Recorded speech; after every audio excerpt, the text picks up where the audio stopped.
How does this wealth arise? It's if you organize people in a better way to produce products and services that are better than what existed before, and you have some ownership in that company, then that essentially gives you the right to allocate more capital. So there's a conflation of consumption and capital allocation. I don't think God wants people to be poor. And today in the world, America especially, is this gap between the rich and everybody else.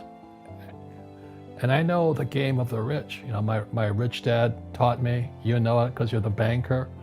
The game the bankers and the rich play is different than what they teach you in school. You know, a question I ask all over the world, what does school teach you about money? And the answer is nothing. And that's not a mistake. That's not an accident. I knew that, most people know that. But the way to keep the poor and middle class working hard is never teach them what the rich know. I have a 20-20-20 rule that I follow, 4 20s.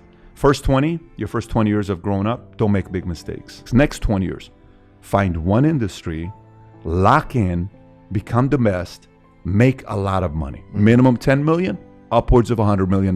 By 40, have a net worth of 100 million. Listen, anything you give 15 to 20 years to as an industry, if you give it everything you got, you're gonna make that kind of money. Then from 40 to 60 is taking that money you made and using creative on what you wanna do next. And then 60 to 80, politics and giving back. Yeah. Very simple. So for me, it's all about the plans, 2020, 2020, and you knowing exactly what you want to do next. I was a kickboxing world champion, but kickboxing's not boxing, right? And I didn't consider myself rich, like 30, 40 grand chunks, twice a year, maybe 3 times a year, living in London. You're trying, you know, like you're not rich in any way. And that's actually the reason I retired, because I woke up one day and I thought, I'm giving 6 hours a day of absolute focus and energy to this. And I believe I'm smart enough that if I put that much tenacity into something else, I can be a multimillionaire. I truly believed that. So it'd be like starting my career all over again. And at the age of 28, I thought, I don't have the gumption to start again. I've been through hell for this. I've broken my hand 8 times. My ribs have been broken. You know, I don't want to do this all over again. So what do you do when you realize that, hey, maybe I don't want to keep fighting? I decided to get rich. This is the secret of the successful people. This is what I've committed my life to doing. I told my mom when I was 16 years old, one day I'm gonna be successful. One day I'm gonna be successful, and one day I'm gonna help a lot of people. I always say this, pay the price today so you can pay any price in the future. Pay the price now, okay? Pay the price. So when you look at this stuff and you're like, okay, well, here's what we got going on. How about this 27-year-old kid making 25 grand a year, part-time job, and has no drive? He's bored out of his mind. You either need an enemy, you need a vision, you need somebody to tell you can't do something. You need to put yourself in a position where somebody slaps you around that pisses you off, and you wake up and you're like, wait a minute, what did you say? Yeah. I'm gonna go out there and go to war and show you that I'm gonna do something big with my life. But that 25-year-old is bored out of their minds. And quite frankly, many times there's nothing you can do about it.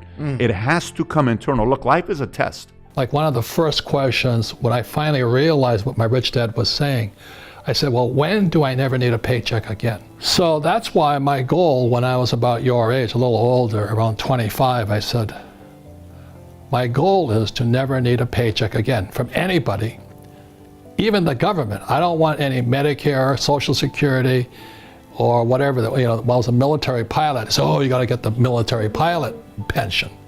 I said, you do, but I'm not going to, because I never wanted to work for money to need a paycheck. So when I say rich don't work for money, I never wanted to be dependent on a paycheck, either from an employer or the government. I wanted to be a free human being. The reason why capitalism is a beautiful thing is because of 4 things. You have the freedom to buy whatever you want to buy that's legal. You have the freedom to sell whatever you want to sell that's legal. You have the freedom to try whatever you want. You don't want to do real estate? Try insurance. You don't want to do insurance? Try digital marketing. You don't want to go try YouTube. You can try anything you want. But you know what the last one is? The freedom to fail. We don't give enough credit to this. The reason why certain people in the world are respected and admired at the level that they are is because so many people fail.